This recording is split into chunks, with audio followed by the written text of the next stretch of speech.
Қайырлы күн, құрметті әріптестер. Мен Нуримова Зәуреш Әбдешқызы Шымкент қаласы Ұлықбек атындағы номер 3 жалпы орта білім беретін мектебінің қазақ тілі мен әдебиеті пәні мұғалімі боламын. Үздік педагог конкурсына қатысушы ретінде 9-д сынып оқушылармен сабақ өттім. Әрине, 45 минуттық сабақты 15 минутқа сыйғызу мүмкін емес. Сондықтан да сабақтың әр кезеңіне түсіндірме аудио жазбасын қосуды жөн көрдім. Сабақты топқа бөлуден бастадым. Оқушылар таңдаған түстеріне қарай 3 топқа бөлінді.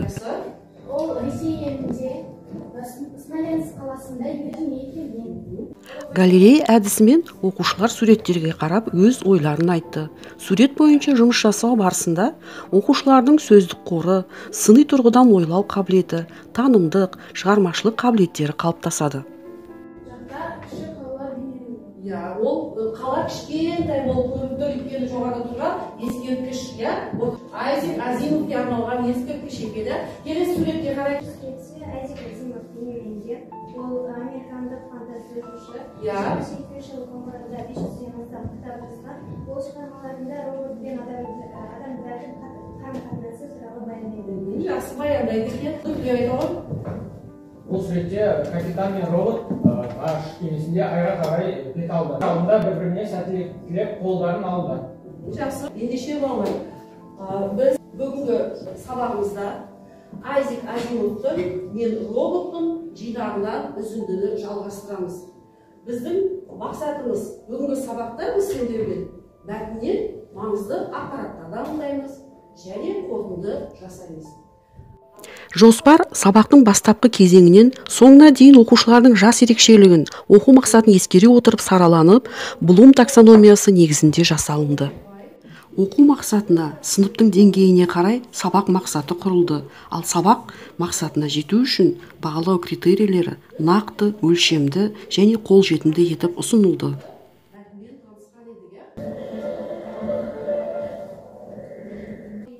Үй тапсырмасы сәйкестендіру әдісімен сұралды. Бұл әдісті тиімді қолдану арқылы оқушылардың өткен тақырыпты қаншалықты меңгеру мен есте сақтаған білуге болады. Қазір технология дамыған заманда білім саласында қолдан көрнекі құралдар жасамай, цифрлы білім берудің тиімділігін көруге болады. Осы орайда заманауи білім беру технологиялар мен әдістерді таңдап, өз сабақтарында ыңғайлы бағдарламаларды қолданамын. Ол ультра сәулесімен түнде көреді. Өзінің ультра күлгі. Сабақ барысында жеке, жұптық, топтық және ұжымдық үлгідегі жұмыстар көрініс тапты. Тапсырмадан кейін қалыптастырушы бағалау негізінде бағаланып отырды және оқушыларға кері байланыс ұсынылды.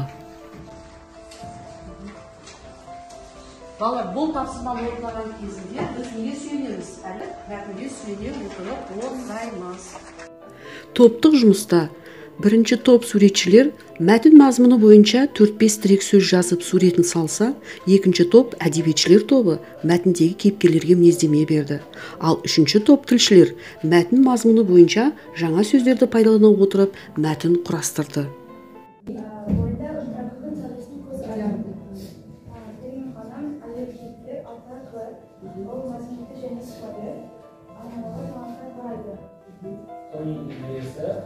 Төнеге қорқады, төнеге өз бет жасқалан біледі. Кім? Мен оқамын, Сенен ханым.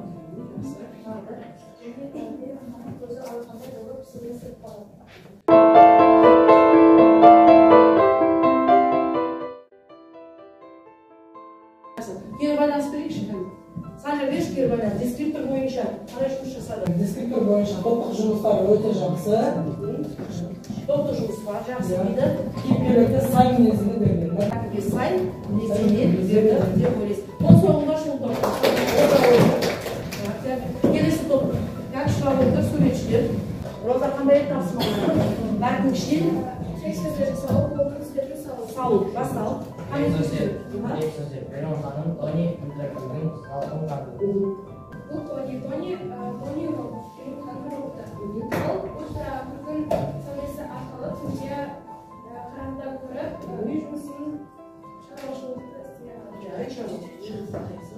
Тони ол өте жақсы робот. Ол жиһаздарды тазалайды, үйді жинайды, өте тыныш. Балалар, сендердің мақсаттарың тірек сөз және оны түсіндіреді. Топтық жұмыс болады ма? Ал мен бармақпен көрсетейін. Бағалайықшы. Ал кері байланыс беретін болса, Динара, сен берші кері байланыс. Айта бар.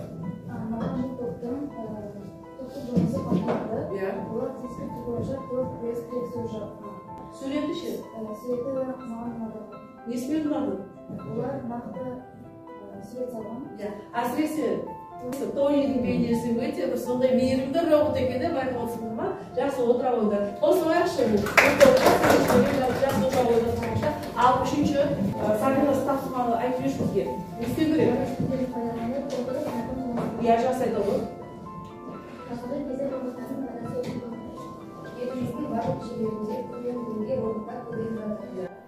Топтық жұмыстың мақсаты ынтымақтастық. Ынтымақтастық, тыңдау дағдылары қалыптасады және сындарлы көзқарас дамиды. Қарым-қатынастарды қалыптастыру кезінде сыни ойлау қабілеті шыңдалады. Өзгелердің идеялары мен ойларын тыңдайды, құрметтейді, яғни академиялық адалдық сақталады. Роботтарда өте үлкен болашақ бар. Болашақта роботтардың арқасында адамдар дамиды деп ойлаймын. Бұл болашақ, иә? Мәтін болу үшін бізде 3 бөлім болу. Жаңағыдай қандай атап жүрсіз? Бірінші бөлім қандай? Кіріспе, екіншісі негізді және қорытынды. 3 бөлім бар ма? Бар. Кері байланыс берейікші. Кері байланыс, жаңағы сен бере ғой, кері байланыс. Дискриптор бойынша не істеді? Дискриптор бойынша оларда топтық жұмыс бар және олар тапсырманы дұрыс орындаған. Оқушының нені оқып, нені меңгеріп зерделеген білу мақсатында және сабақты қорытындылау үшін өз ойын жазып, жауап беруге мүмкіндік жасау. Бұл тұста POPS әдісін қолдандым. POPS формуласындағы сұрақтарға жауап жазамыз. Менің ойымша, оны былай түсіндіремін, оны мына фактілермен мысалдармен дәлелдеймін, ойымды былай қорытындылаймын. Және дискриптор бойынша біз бұл мәтіннің ішінен өзекті мәселені анықтауымыз керекпіз. Жақсы, одан кейін себебін түсіндіреміз. Мәселенің өзектілігіне дәлел келтіреміз және мәселе бойынша қандай қорытындыға келдік, соны жазамыз. Келесі айтылым дағдысы бойынша пікірталас әдісі. Пікірталас арқылы оқушылар өз көзқарастарын білдіріп, пікірлерін бекітті. Бұл әдістің тәрбиелік мәні де жоғары. Оның көмегімен оқушылардың есте сақтау және ойлау қабілеті сияқты танымдық үрдістерді болжаумен қатар өзін-өзі ұстай алу қабілетін тәрбиелеп дамытуға болады. Қазақтың ақылды мұқташаған қазіргі кезде адамдардың белгісіз қатыгез болып бара жатқанын айтып, оларды роботқа теңейді. Ал енді сендердің ойларың қалай? Сендердің көзқарастарың қалай? Ортаға өз ойыңызды салайық. Елу ал, жалпы. Кім айтады? Жаңа сенден бастайық. Компьютер басты жартадың үйренен алынған, робот түйсік арқаланған, мейірімді тұл жартадымдан жердің бетін түгел жаулап жеңгенше деген осы өлеңнен алынған, ал кітапхана шықпай, неге адамдар көбісі роботқа ұқсап кеткен неліктен сол? Қалай ойлайсыз, сен көзқарасың қалай? Неге олар роботқа ұқсап кеткен? Себебі қазіргі таңда өмір сүру оңай емес. Біз көп жұмыс жасауымыз керек.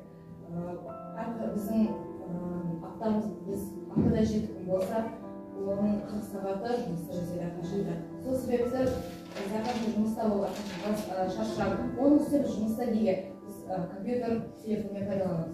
Сол себепті бүкіл нәрсеміз осы техникамен байланысты болған үшін мүмкін адамдарды роботқа теңеген шығар. Жақсы.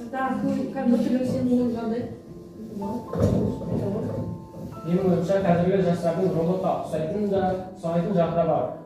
Роботқа ұқсайтын жағы қазіргі жастар өте ақылды және өте мықты технологияларды игере алады. Меңгерген, иә? Ал роботқа ұқсамайтын жағы адамдарға демалыс керек, мейірім керек, қолдау керек. Не үшін? Өйткені оларда сезім бар, ал роботтарда ондай сезім жоқ. Жақсы. Розана, сенің ойың қалай? Менің ойымша, қанша адам қатыгез болса да, бәріне бірдей қатыгез болмайды. Оның сүйікті жары болады, оның отбасы болады, оның сезімі болады. Ал роботтың сезімі болмайды. Ол ауыр, қауіпті жұмыстарды істей алады. Ал адамдар өз өміріне қауіпсіз сезгенде қорқады. Жақсы, мәселе қалып. Менің ойымша соңғы кездері адамдар қатыгез болып және адамгершілігі жоқ болып кетті. Олай ойлаған себебім адамдар бір-бірін сыйламайды және өз пайдасын ойлайды. Түсінігінде жоқ. Және де адамдар бір-біріне қол ұшын береді. Ондай жағдайларда кездеседі, жақсы, кім ойымен көрсе Дилназ айтады. Менің ойымша мұқтаж жаңалықтың ойы себебі адамдар өзінің жағдайда жалпы оларды өзінің қалай деп санайды. Және олар мысалдарды бір жаңалықтардан көреміз, әлеуметтік желіден және көшеде көруге болады. Өте жақсы, тамаша. Балалар сабақта қолдап жүрсек, Айзик роботтың шығармасының үзіндімен таныстық, біз мәтіннен маңызды ақпаратты анықтадық. Мәтін мазмұны бойынша қорытынды жасады. Ендеше кері байланысты телефонға ұялы чатқа жасайды. Бүгінгі сабақта кімнің жауабы сендерге ерекше ұнады? Сен аты жөнін жазғанда ерекше кім ұнады? Мысалы, Розат кімді жазасың? Дилназа. Ал Дилназа кімнің жауабы ұнады саған? Нұртілеудің және Әселдің жауабы. Нұртілеу саған кімнің жауабы ұнады? Розаның жауабы. Роза саған кімнің жауабы ұнады? Нұртілеудің жауабы ұнады. Жақсы балалар, чатты мен оқырмын. Енді біз рефлексия берсек, мына тұрған тақтада сурет жүрек.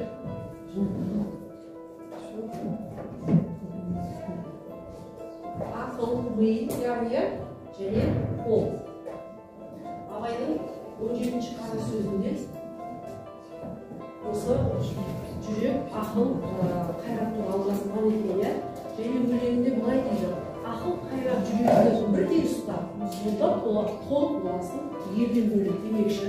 Бүгінгі сабақта сендер осы үш нәрсенің қайсысын таңдайсың? Егер жүрек болса, жүрегіңе сабақта сен қандай қасиет алдың? Сендерге жаза қойыңдар.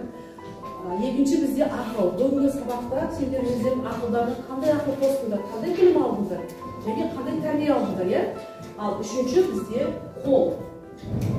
Қолмен қалай жұмыс жасады, не жазды, сол туралы жазып, ортаға шығып, мына жерге өздерінің жазған ойларыңды жазып балалар, жарай ма?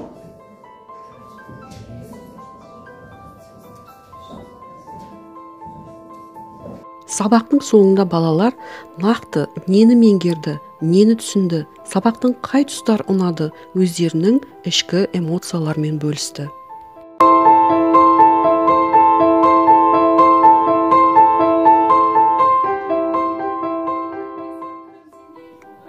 Сабақ өз мақсатына жетті деп ойлаймын. Оқу орыс тілінде жүретін сыныптарында оқушылардың тілді үйренуге ынтасын, құмарлық сезімін ояту мұғалімге қойылатын басты талаптарының бірі.